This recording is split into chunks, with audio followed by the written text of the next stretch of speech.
It's a very low barrier to get into the Gronk Squad. That's crazy. We've committed to do the Daily Talk Show for 10 years. Hi guys. Hi guys. Put it in the calendar. That one in. I'd just like to check the temperature in the room. I told you my squeegee story. It is outrageous. Come on, let's go. It's the Daily Talk Show, episode 967. And we got Pete Shepherd Hey, team. back in We the clapping building. in? Yeah, we're Yeah, clapping we're it in. Back in the Clappins are back. actual building. This is great. None Thanks of for this- having me. None of this fake internet I know. stuff. I'm just checking my framing. Yeah, you're talk not amongst bad, yourself. mate. There you Oh, go. good. I might go We're down there. appropriately Oh, great. distanced too, I think. This is Yes. good. Yeah. So this is first guest back in the studio. Mhm. You're not even a guest. Your family. Just, yeah, I don't know if that's a compliment or an Yeah, insult. no, you just Nah. you're staying. Nah, Get out. Why are you here? mate, get out. No, I'm serious. Fuck off. No. Great to have you in the building, mate. I always love your energy. And I feel like it's at a time where, if you've listened to the last couple of days, Josh's energy has been a little bit flat. And Bit so negative. It's a bit negative, which I've never been around you and been negative. We expended a bit of emotional labour earlier in the week, Mm-hmm. explaining what's happening in the business and sharing pretty vulnerably for an hour and a half or so. I thought that It was was a long. We weren't even planning on doing it on that. Like we literally said, "Oh, maybe we should mention it," and then we just We'll do kept a 20-minute going. riff. Yeah. It just happened. 90 minutes later. What have you been up to? What's going on? Just, working still from home, contemplating the co-working space. We were just talking about this before, whether I want to go back. Zooming a lot. Still lots of Zoom, still lots of podcasting, still lots of conferences and workshops and speaking and coaching and all that. So much the same, really. I realized the other day that it's been basically 12 months of us doing this from home. Well, for me, from home. Yeah. And previously I told myself a story. There was no way I could work from home. I tried it for a week about 3 years ago. I was like, I could just work from home. Tried it for a week. And I was like, absolutely not. There's no way I could ever do that. And I went to a co-working space.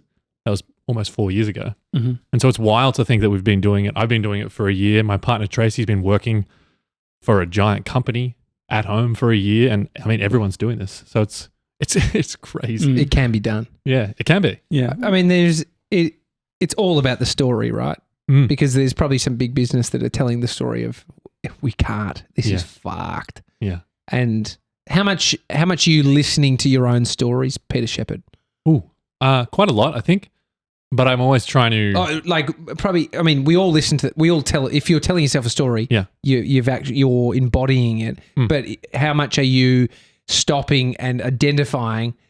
This is just a storyteller, Peter. Oh, all the time. Yeah. I think that's why, you practice mindfulness with the Sam Harris app. I do the same thing, but like often you find, I don't know if you find this, but you'll catch yourself saying something or coming up with an excuse for something like I just did, like, I couldn't possibly have worked from home. And then you go, wait a minute.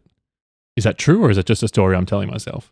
And in that case, clearly a story I'm telling myself. And so the latest one that I'm trying to figure out and trying to unpack for myself is Tofu's better than tuna. what's better? What's quicker? That was some pre-show banter. Was it quicker to just quickly fry tofu, 4 minutes each side? Yeah. Done. Or tuna. The problem with tuna, I find, firstly, the smell. Secondly, you need a couple of tins and then you've got the tins and it's a whole situation. True. Why do you need a couple of tins? Oh, because I eat quite a bit. I'm quite a large human.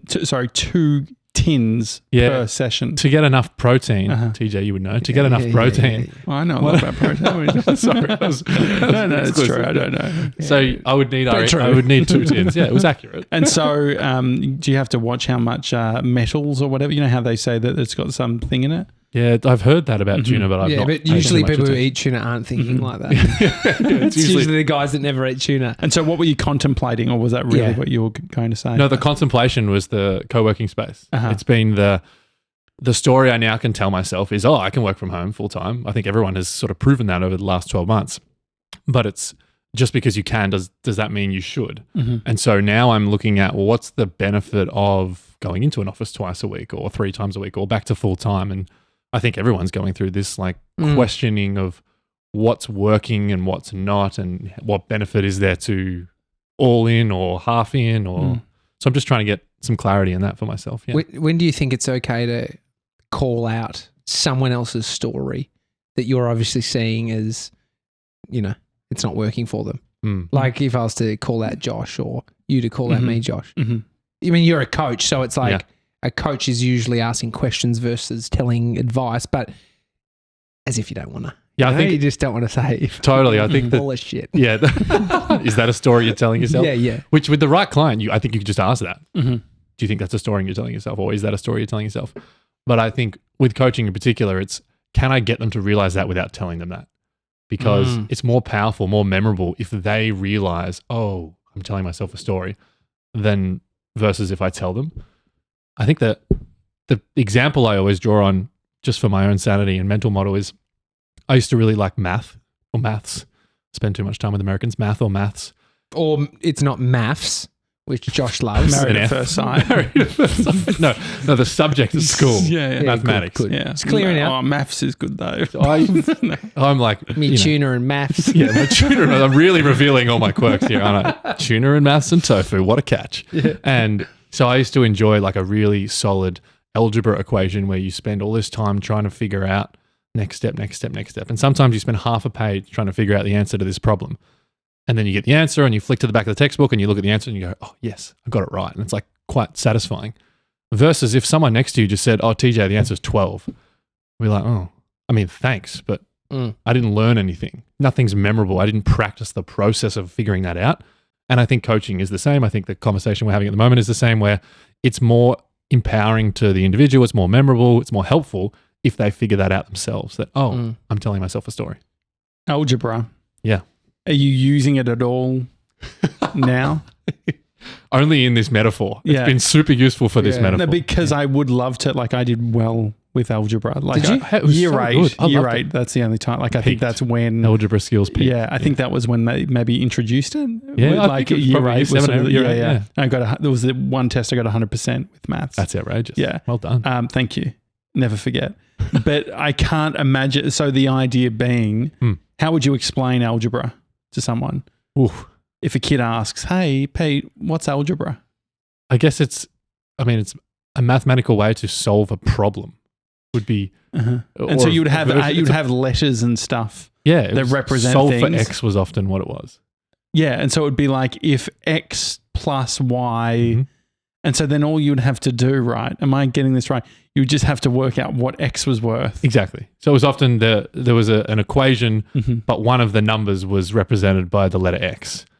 And you had to figure out what that X was. And the way you did that was by following the method and putting this here and dividing here and timesing by There's there. some brackets involved. Brackets were involved for sure. So you were genuinely stimulated by that. I loved process. it. Problem solving. Yeah, I really like problem solving. Well, I mean, working out how many pubs you can get to in one night is also It's a also version math. of Very helpful.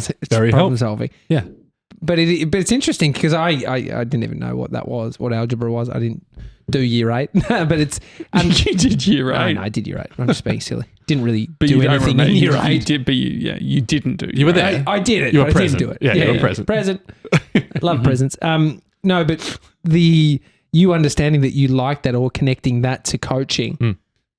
Is it what are some other examples of life where you're problem solving that you don't like? Because problems can be fucking annoying. Yeah. Or is that a story? Do you just see it as like why is a kid stimulated by algebra? Yeah. Then I think there's something in figuring it out. I don't know if you see this with Bodhi, but like him figuring out how to walk for the first time or figuring out how to open the fridge for the first time. There's something in like, I'm curious about how things work and I want to figure out how they work. And there's a reward mechanism in our brain that rewards us when we figure that thing out. So I think it's probably as simple as that. It's algebra is one example of it, but really it's being curious enough to try and understand how things work. And then the dopamine hit, we get rewarded for that and say like, oh, I want to do that again. God, how many adults are not seeking that because it's painful, right? Problem solving is painful. Yeah. But then they're just avoiding problems. Yeah. Doesn't mean you don't experience problems. It just means that you aren't willing to stimulate your mind in a way that's going to solve them. Well, and I wonder too, like if the way to get better at solving problems is to practice solving problems, I wonder if you avoid them for so long when they come up that it just becomes harder and harder for you to even be able to cope with that because you've not practiced, because you've avoided. Yeah, it's like your bicep being stronger than your tricep. Yeah. Your bicep being... Have you got this problem? The procrastination. Do? No, I don't. It's got great looking biceps. Yeah, but my triceps are stronger, I reckon. Well, because I can do heavy bench. Yeah. But I can't like... Not a curler. No, I don't curl too much. Chins, like it's all, But what about finding problems. Like one thing that TJ and I have spoken about is that I have found that I'll go from problem to problem. Yeah. The problem guy. Yeah. It's like, so the thing is you'll get something sorted and then you're like, okay, I've sorted that out. Yeah. Now you're right. TJ's sipping out of his straw. That's the cup. That's fine. Also, thank you for the 1.2 litre cup. Yeah. It's the Wendy's cup. Thank you, Larry. So I guess problem solving, like that's a criticism of men a lot, which is like we want to solve every single problem. Our own, others. Definitely others. I'm mainly others. Yeah. It's more fun. Mm-hmm. You know, you can actually just go home. But it's not necessarily, but it's not the best thing. Like, course. Trying to solve every problem isn't necessarily your job. Not at all. And in fact, I think back to that example, it's not helpful to solve other people's problems. I mean, it can be if someone comes to you and says, hey, JJ, could you help me solve this problem or whiteboard some solutions to this problem? That's like a creative brainstorming exercise. That's helpful. But if someone's just sharing something they're working on or something they're struggling with, and we just default to problem solving mode, they might just be like, I don't want your problem solving. I'm just here. I just want to share. Yeah. So there's definitely a danger in it. There's a muscle in it's constantly being activated in trying to solve problems. Because there is a version of dropping it in Sam Harris's app, Waking Up. There is a moment where he often says, and I've done this outside of the practice, drop everything right now. Yeah. So you drop your big cup. No, but there's nothing to solve in the next 10 minutes. Yeah. And when you're fucking in a headspace of solving and problem, it's liberating. How good is it when he says that? Because it is. It's just a moment where you're like, oh my God. Yeah. Like I even find in bed when your mind's racing, when I just like, imagine if nothing's an issue. Yeah. And then you're like, wow, there it is. Yeah. It's there. It's there for us to access. Yeah. But the muscle is so, our biceps are so big in the problem solving space. I love that. And then he often follows it up by saying, and what if this is enough? Yeah. Just this. And you sort of like, oh yeah, everything's okay for that moment at least, until you start thinking of the next thing that you're worried about. You're working with a bunch of artists, that are in New York. What is it like at the moment? Pretty brutal.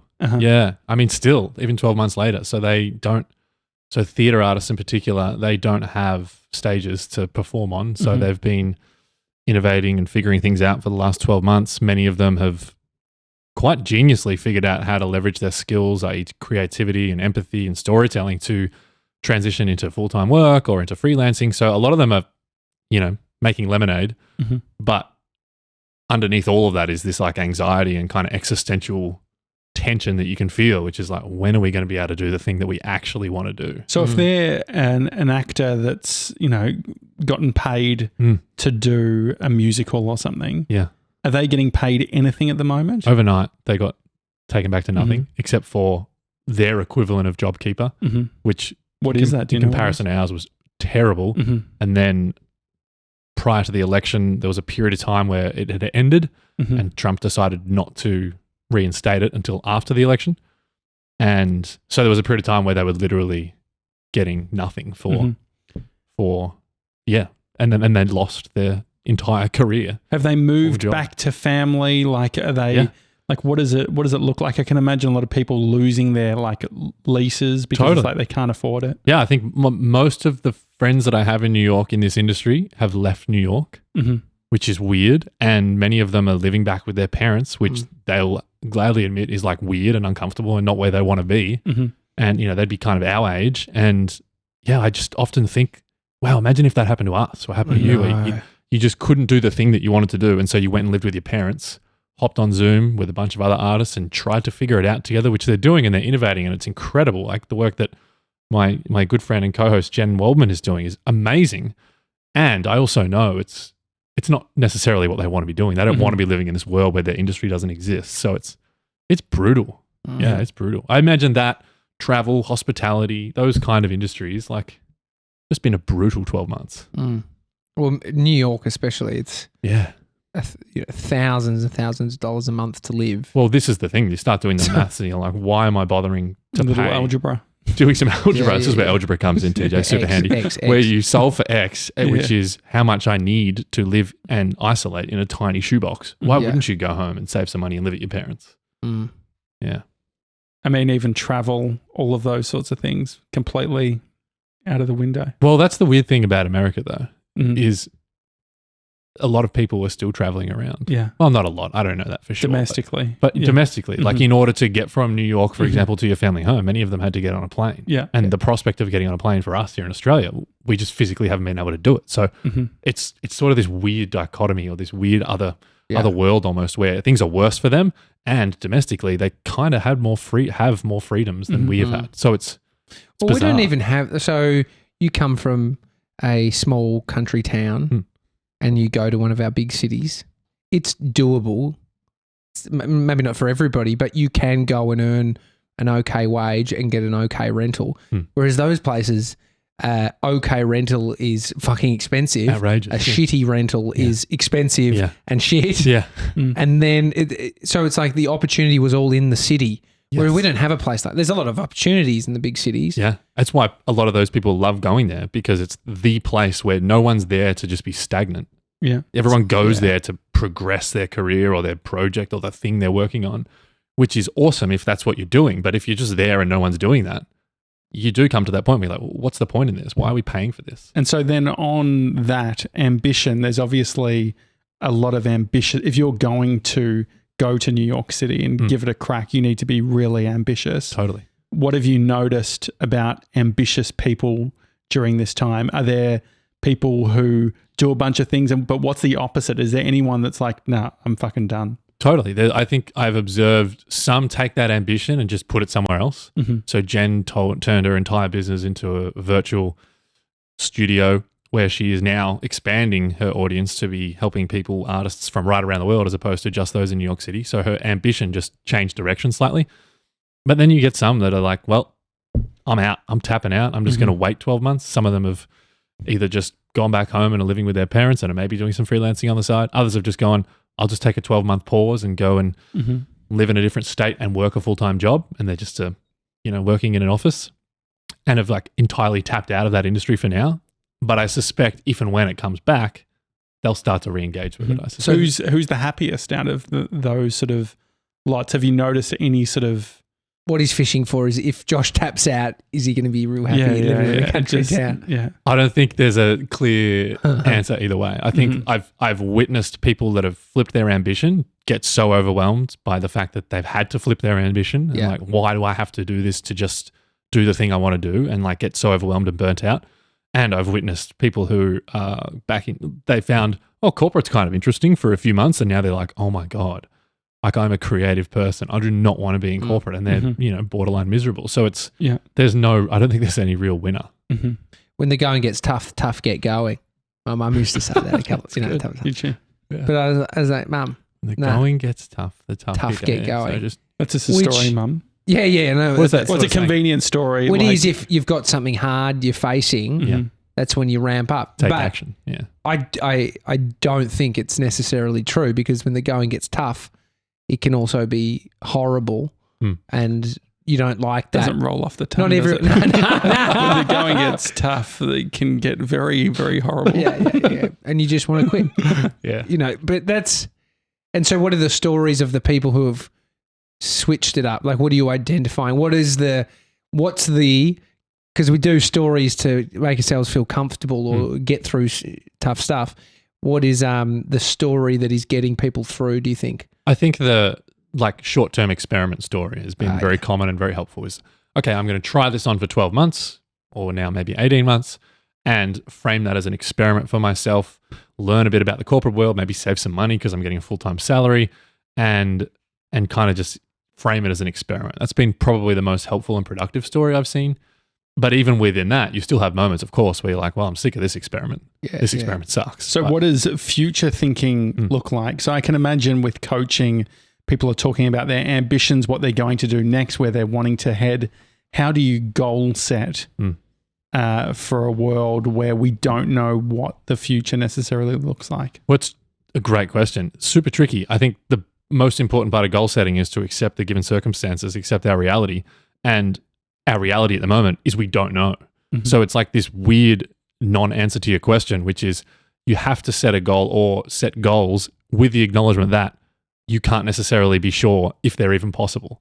So it's like I don't know if that So helps. what are your goals? Because when we, a year or so ago, you were talking about, you had your TEDx talk. Yeah, I was going to New York for 5 weeks. Remember that? No, that's right. Oh, you had it booked in and everything. And so like there's huge amounts of change in that regard, even the idea of doing, speaking events. What does a goal look like for you in this present moment? I think I try and frame goals more through the lens of something that is more of a process or a practice or unaffected by the environment. So my goal really at the moment is to do meaningful work with interesting people, which is vague enough and not reliant enough on an environmental circumstance or of coronavirus that I think I could be able to do that regardless of what happens. And that I've found personally quite helpful. So for me, meaningful work with interesting people at the moment, that looks like coaching and teaching and speaking and podcasting and talking to you guys. But in a year's time, if none of that's possible, then I have to be able to hopefully figure out what that means for me in that moment. So it gives me a little bit of an out, which I actually think is a good thing because my identity isn't caught up in coaching. My identity isn't caught up in podcasting or speaking or all. It's sort of like my identity is to try and do meaningful work with interesting people. And that at the moment looks like these things. What do you do when you wake up and you don't feel good? I try and go for I think when in doubt, get fresh air has been something I've written down a few times in the last few weeks, in the last few months. And is that instinctive? Like, so when you're feeling that way, do you want to go outside? Oh, no. I just know I try and remember that I'll feel better as a result of it, which is sometimes true, but sometimes I just feel crap. Like I'm a human being like the rest of us. Some days you just don't feel good. And my mum always used the word melancholy growing up. I quite like that word where some days I just have a melancholy day and go back to problem solving.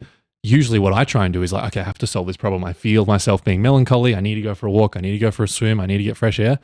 And then often it might get to lunchtime or whatever, and I don't feel that much better. And I'm like, you know what? Maybe today is just a melancholy day. Maybe that's just what today is. And so do you then communicate that to the people around you? So are you aware that if you're having, so I feel like sometimes I come at it with it like, I've got I'm not feeling well. So I need to add an extra 10% of positive energy to every interaction just to maybe have some sort of normal. But then there's the other one, which is like, there's been the last couple of days, which is like, I'm not in a good mood. And so I'm going to fuck everyone's day. What a monster. What a monster. No, I think so. Which one are you doing though? I don't think you do. I think you're doing the 10% happier. I try to do the 10%, but I see the appeal. I see the appeal in, I see looking at the negative in everything. So just seeing and so it's maybe not even, it's not being I should clarify, because there are fuckwits that actually live their life just doing that and not being aware and all that sort of thing. But there's an element which is like, I think like talking to Bree, I'll go to the extreme end of like, I'm done, I'm fucking like, I feel like I need to get out the doomsday, like not even that there's truth to everything, but it's just like, oh, what happened if I go really, really negative? What is I need to be lifted up. So maybe if I go just say everything that's on my mind, then there can be a good solution. I think like personally, I would confide in certain people. I've done this with you when you and I walk. I might just say, I'm feeling like shit today. I'll happily have that conversation with you. I'll happily talk to Tracy, my partner, about how I'm feeling a bit melancholy today. And we might talk it out a little bit. The line I draw for me is in client work, they don't need to know. That's how I've approached it. Is I think that, Seth Godin talks really interestingly about the distinction between authenticity and integrity. And as a client that's paying you good money, asking you to be authentic in that moment to be like, I feel like shit. I'm not really sure I want to coach you today. Probably not. They want you to be consistent and act with integrity with the relationship that you have. So for me, I'm pretty good at being able to park it for the client call and the client interaction and the things that I have to do.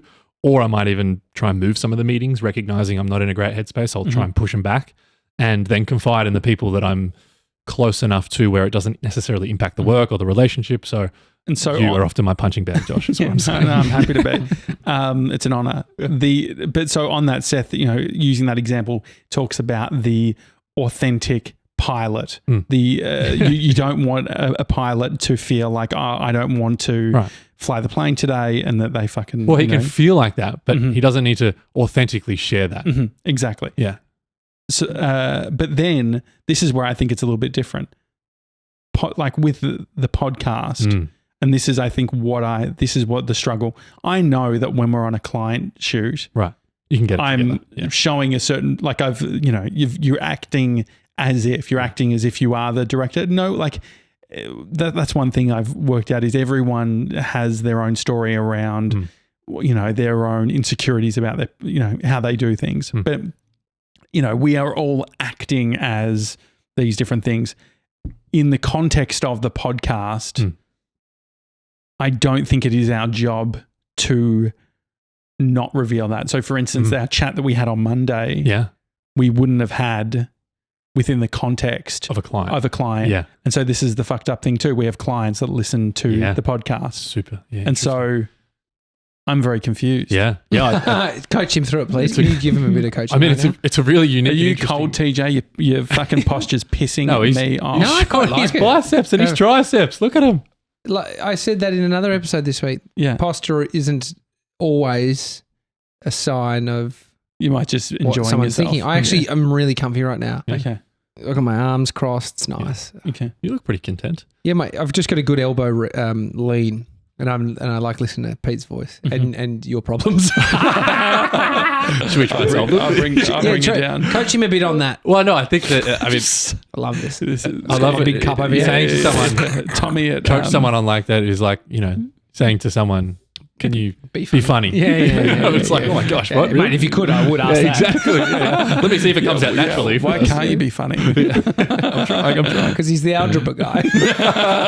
That's funny, though. Algebra? Yeah, that's funny. We could actually, the algebra guy, that could be your new nickname. Big A. Big A. Well, the sad thing is, I'm sure there's people listening that are far better at algebra than me. I just had a pretty rudimentary understanding of it. Yeah. So I think your dilemma is a really real and interesting one, which is what happens when who you are in the podcast requires a level of sharing the shit, sharing the hard part, sharing the melancholy. Whereas in the client relationships, that built into that agreement is that you show up in a certain way as the director. And so it doesn't require you to share that necessarily. However, the commitment you've made to the audience and each other to do a podcast every single day and to replicate from what you've told me, and this is why I love it, to replicate almost a friendship and the conversations you have as friends trying to figure stuff out, built into that is the humanity of when you have a shit day. So it's almost like, it's consistent for you in this environment to share that. Whereas in a client circumstance, it doesn't quite fit the context. Yeah. But maybe some of the confusion is it appropriate?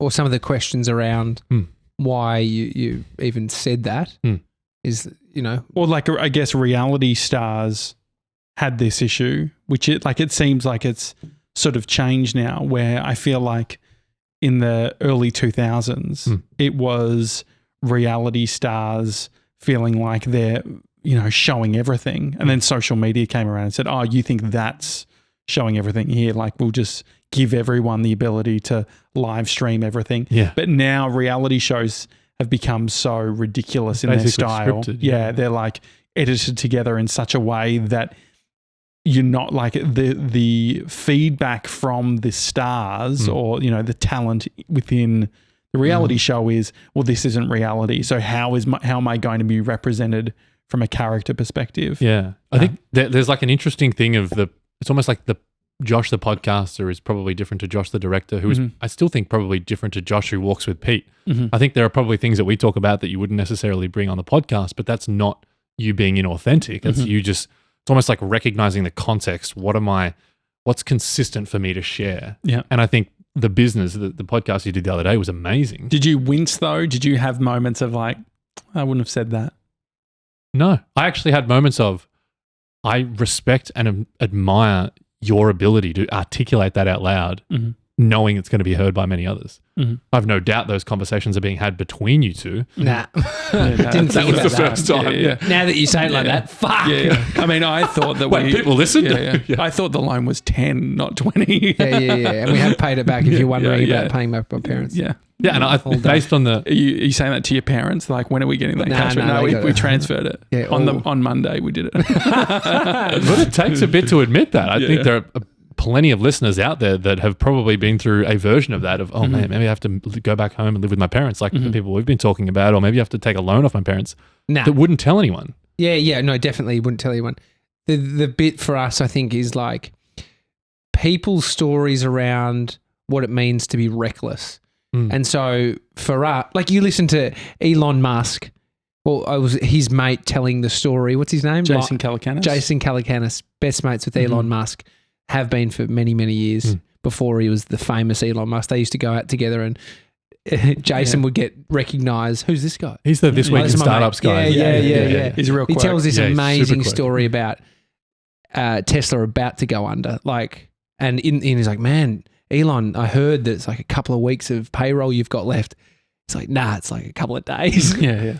Like, that's reckless for a publicly listed company of that scale. And so that's where Did he share that publicly or just to Jason? That's public. Yeah, wow. It's a He said public that to- story. yeah, He wow. has gone on to say it because it was right at the moment of releasing the Type S, I think it was, or Yeah, I think the stock, it was 2008, like it was, financial crisis. Yeah. The stock was getting shorted. Yeah. Yeah, and they said 5 weeks. They were saying, 5 5 weeks weeks. runway. He's like, it's actually 2 weeks. Yeah. But where the story is really interesting is they're talking about the Model S.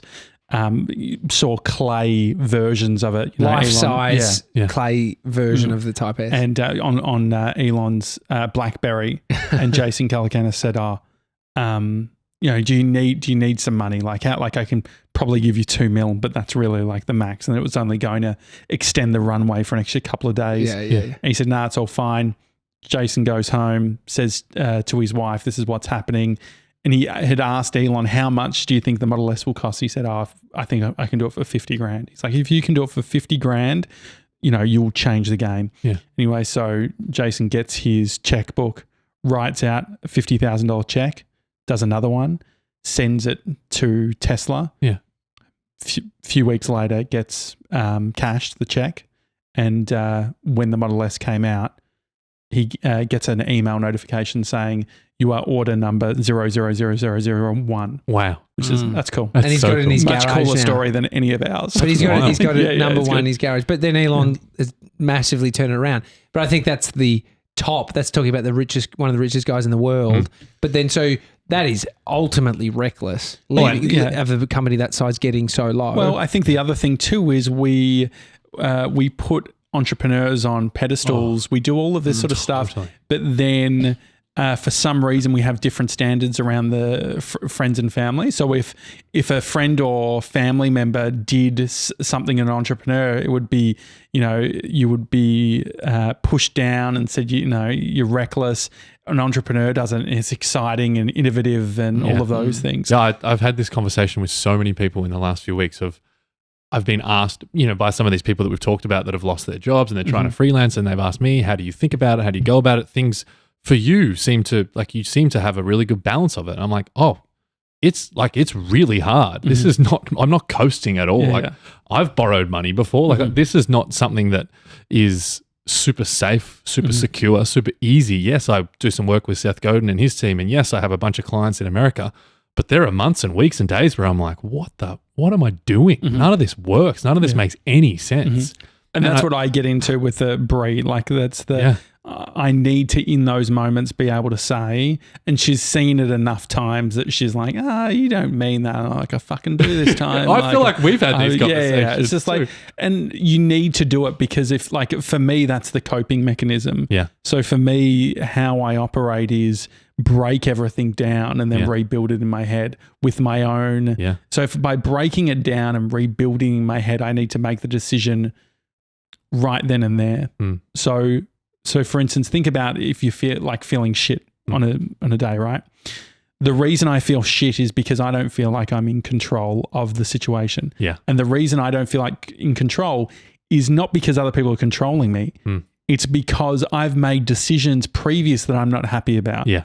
And so what I've worked out, I think, is that what I need to do is make the opposite decision and say, break it all down, say it out loud, and then say, okay, I'm going to choose to do this. I'm going to choose to do that. And so everyone's fine. Yeah. It's all good. Yeah. But you build it back up to a point where I'm like doing it the exact same thing, but I'm now doing it within my terms. Right. Well, I mean, that's why people go to therapists. That's why people hire coaches. That's why people have support networks like you and I talk about this sort of stuff. It's so underrated to say this stuff out loud. Yeah. Even in a confined, like private setting. And again, what I admired about that podcast you guys did was not only did you say it out loud to one another, but you said it so that other people could hear and learn and benefit from that. That this is not, it's not easy at all. It would be easier for us to all go and work in a corporate job and get a paycheck and superannuation and not have to worry about paying ourselves that. But that's not the path that we chose. And you're right. I think we totally put entrepreneurs and freelancers on pedestals. Think, wow, that's such an easy lifestyle. You can take a Friday afternoon off. Oh, I wish I could do that. And you're like, yeah, well, the sacrifice of that is I'm going to work all day Saturday because it's my business, or I'm not going to have annual leave for 4 years because I don't feel like I've earned it because it's my business. Like it's hard. Yeah. I mean, sick days. Yeah. Do you take those? Really think but you just, the funny thing is when you have a business, you just, when you feel sick, you say, I'm not sick. Like I'm not sick enough to, like the thing that you get sick Friday night. Yeah. And recover by Monday morning. And that's the whole thing. It's like, it's happened so many times. True. Like, I don't think there's been times where TJ and I have been sick enough to say, oh no, we can't work. Well, because you can't just say I'm sick, therefore I can forget about it all. It still sits with you. It's just, in fact, you feel worse because you're sitting at home feeling sick and you're just thinking about it and you're thinking about it and you're thinking about it. It's not that nothing's removed. It's not. It's because I remember a time where it's like if you're working for someone. I mean, there's even like certain jobs where you still, like radio was always that for me, which like you couldn't take a sick day because people were. You knew that you fucked everything for everyone, right? Like it was sort of domino effect. Yeah, it's just. Jules Land effect. Yeah, you just couldn't do it. But even today, Tony announced that she was stopping doing her show for a while. Yeah.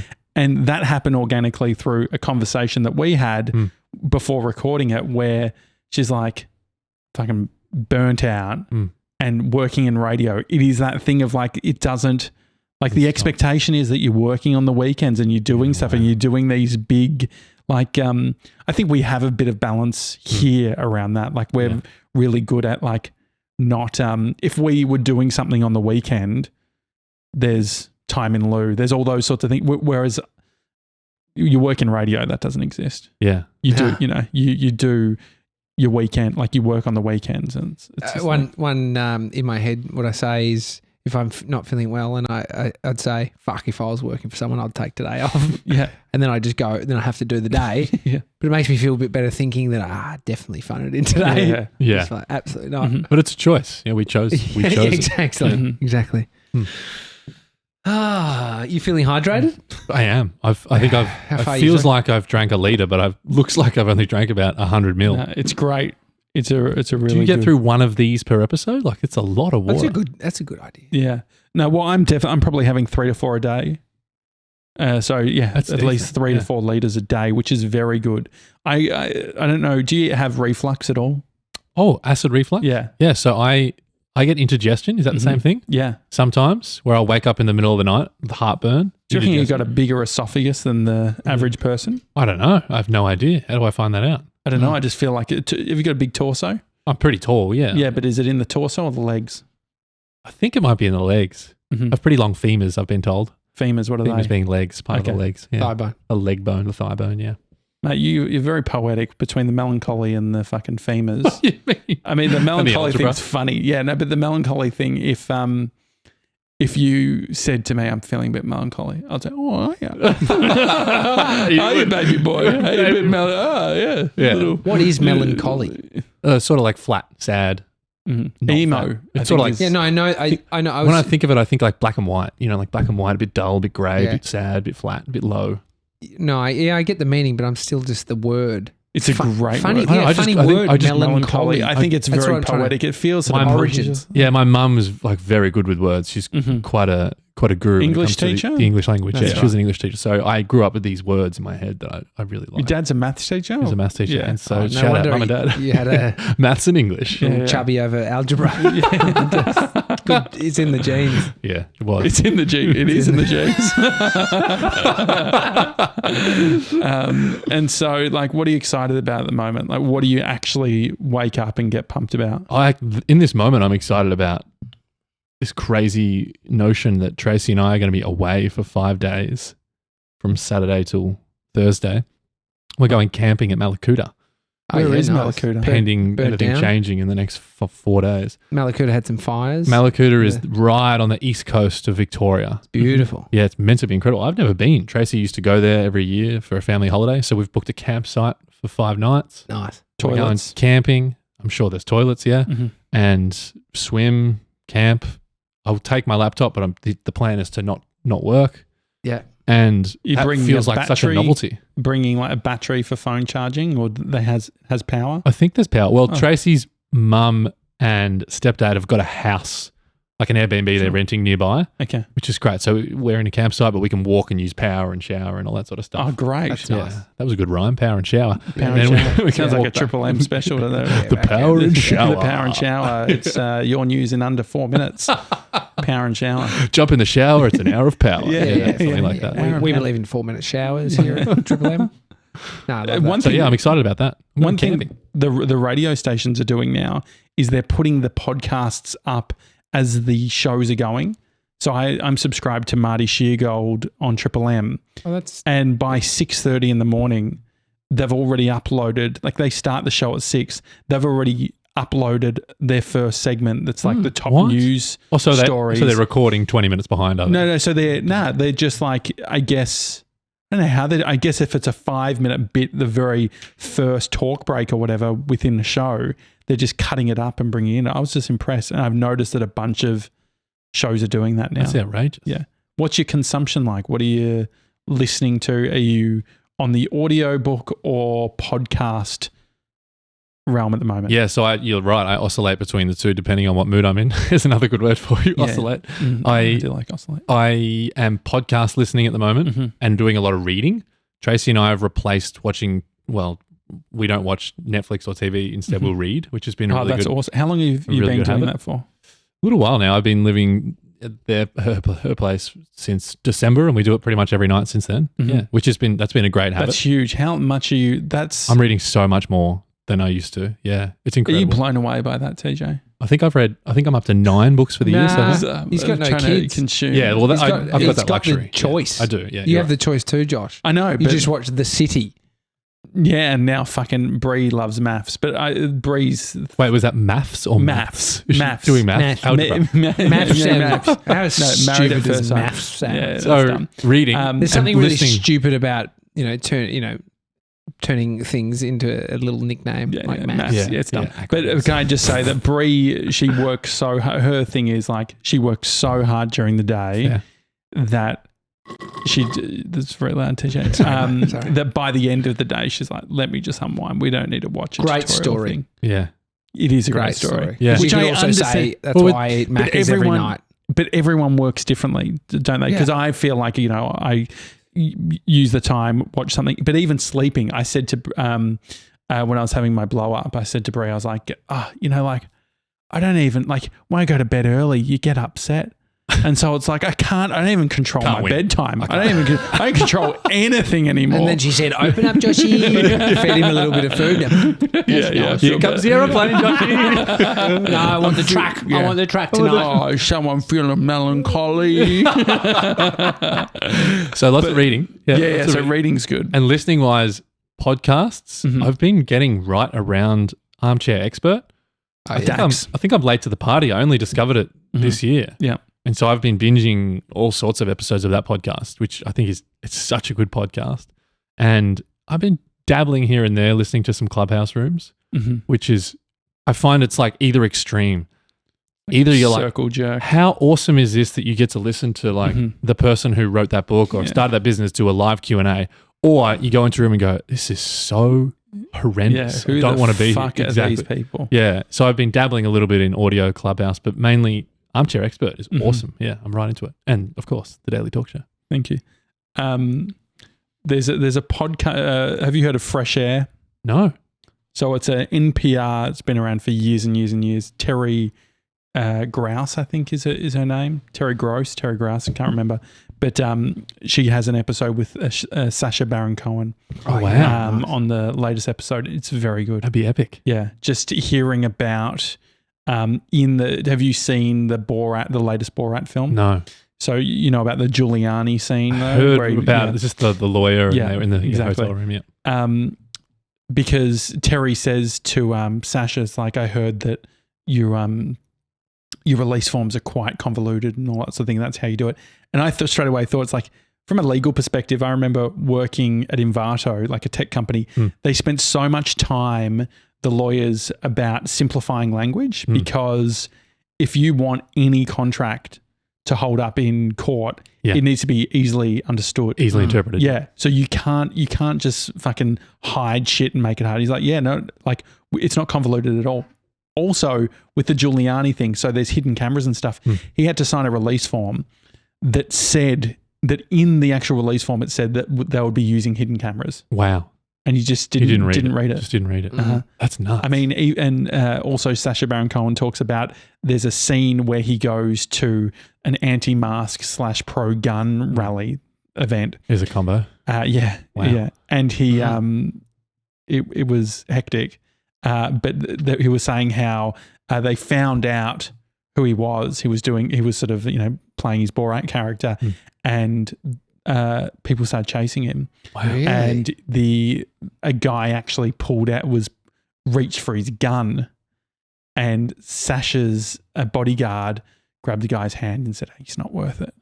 And they didn't shoot at him or whatever, but Sasha ended up in an ambulance, with his legs up against the door to hold it shut. Wow. As people were trying to fucking get in. Oh my God. It's very full on. That's nuts. Yeah. Yeah. Speaking of contracts. Yeah. Force majeure. What's that? Force majeure? I haven't heard of it. Well, it's this clause. I used to do a bit of contracting when I was working in corporates, and force majeure was this clause that made you go for French food on Fridays. Basically, force majeure. Basically, you pretty much included in most contracts, is my understanding. It's a French onion soup. It protects against. It's like a literal definition. I think is it protects against acts of God, which is essentially like catastrophes and pandemics. And so in the last 12 months, it's been like the clause that everyone is now being like, oh, this is actually super handy. We are protected because of force majeure. Oh no! You could imagine. Insurance companies just trying to get out of a bunch of stuff. They already do for everything. Isn't that their business model? They get don't out want of everything. to have claims put through. That's upsetting. Yeah. The 100th, 1 in 100 years. Every 100 years is something like a pandemic. Yeah.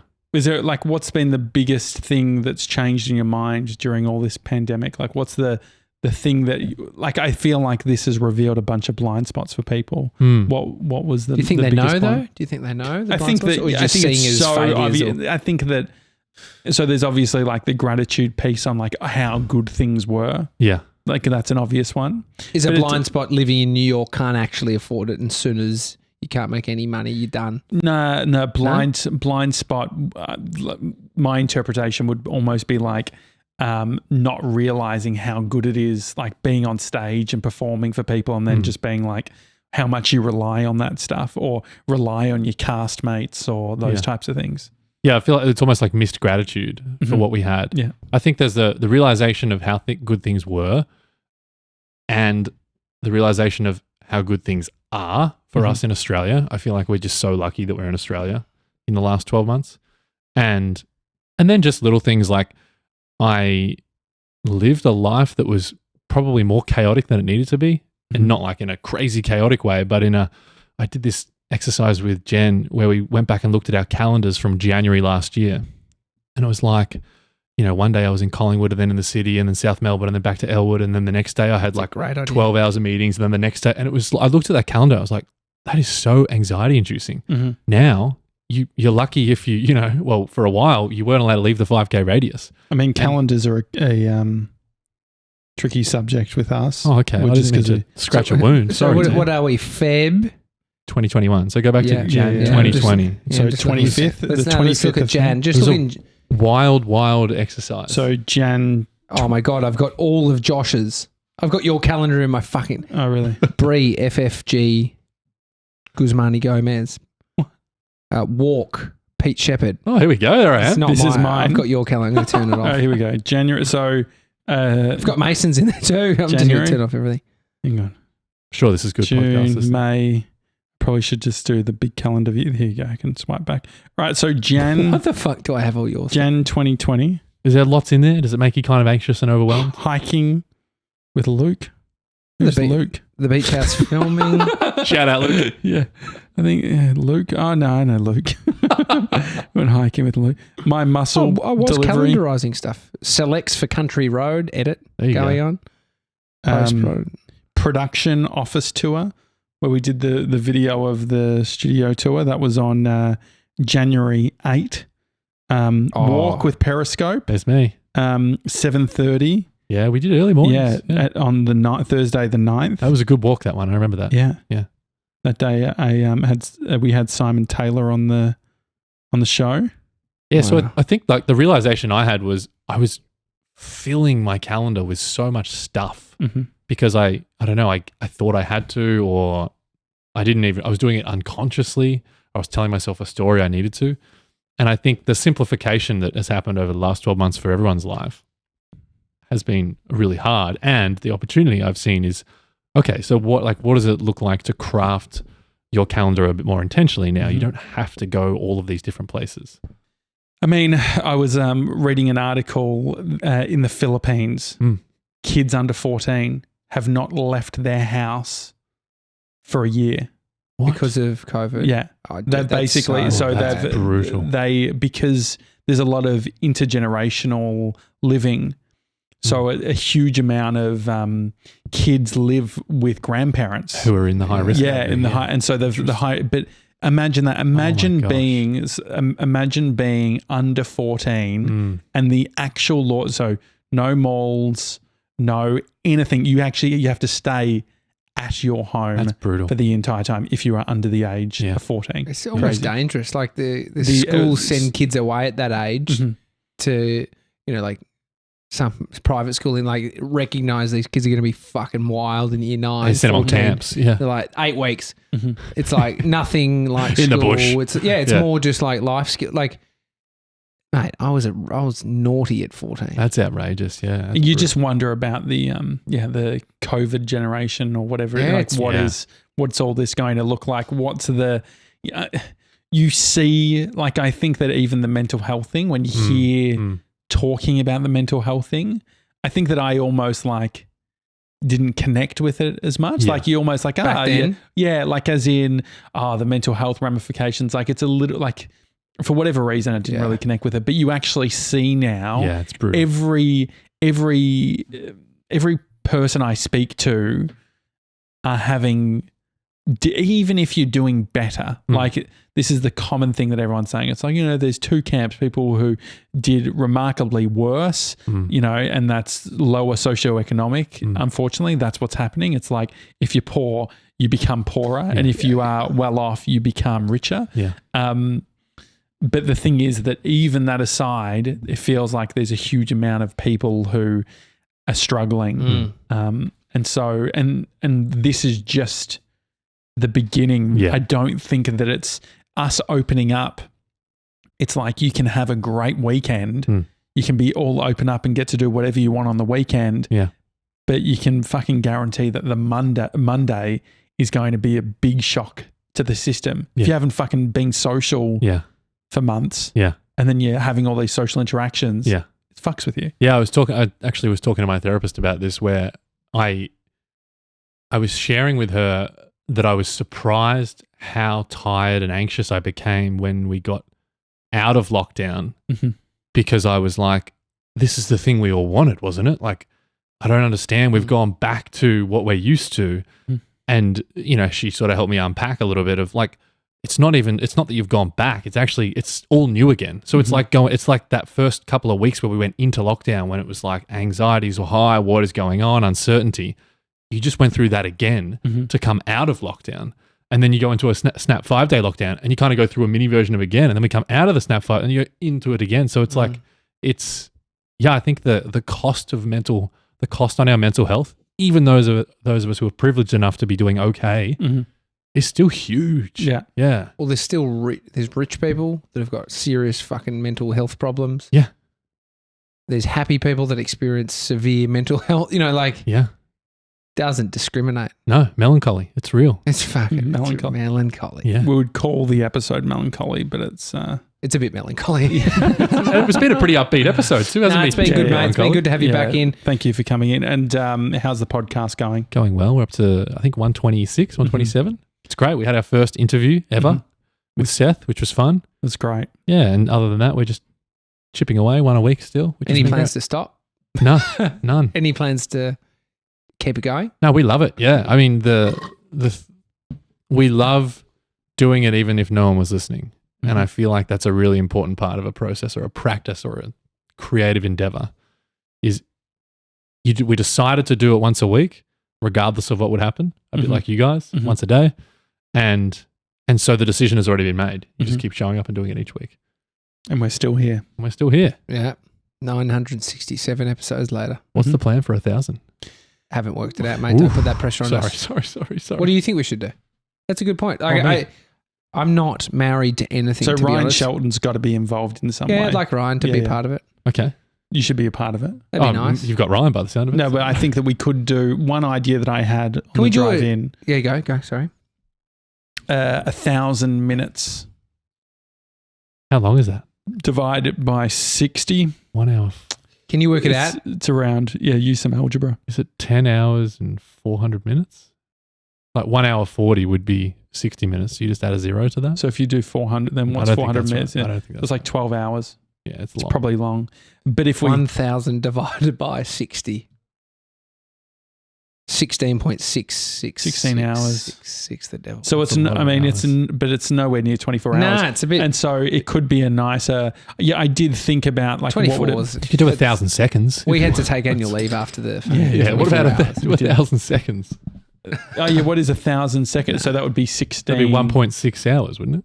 Oh yeah, that's nice. This is a long app. No, but I think so the appeal. I think that part of it is with all of the. I don't know if I'm mentally ready to go on stage and do some big performance. Yeah. No, we don't. I don't know. Well, we might not be allowed to. When is it? It's going to be in a month or so. April. Okay, April, March. And so April maybe 7, I think. It'd be nice to do something, but if we could do it live, I'd love to still have Gronks watching live or whatever. Yeah. So if there was like a live stream, this setup's comfy. This is a great setup. If we could have every hour just having guests on, we could do a bunch of remote stuff and just have fun with it. I feel like this could work. It's a Tuesday, I think. Yep. Good day, Tuesday. Yeah, we'll knock out the week. Chewy Tuesday. Is it Chewy Tuesday? Yeah. One every hour until we shit ourselves. 1,000 pieces of Chewy. Oh, yeah. What about, there's something in the number. What about 1,000 calories every hour? 1K. 1,000 calories. 1,000 steps. There's 1,000. You got to eat 1,000. That's all you get. Easy. Too easy. Yeah, 1,000 steps. 1,000. 1,000 guests. Everything's what if you spoke to 1,000 people on the show? No. That's a lot. That's a fucking lot of people. 1,000. You can only get food from 1,000 meters away. Oh yeah, $1,000 worth of food. No, $1,000. Yeah, we've thought all of it. We are brainstorming. We were going to do that for episode 500. So here's then the challenge. It's grandiose. It's a big number. Most people will never do 1,000 podcasts. I'll probably do what hardly anything that other people do in my life. It's a weird one that why we've even done that. To be honest, probably lots of people will do 1,000 podcasts now. Like not just everyone's going to have a podcast. But so the can point, they stick with it? Yeah. So that is the point. Can We they haven't stick? stopped. They had a few little breaks, but never thought no. Yeah. Wasn't there was some research, it was a few years ago now, it was like the average number of episodes per podcast in the library was something like 8. Yeah. So you got all these podcasts that start and don't get past episode 8. Yeah.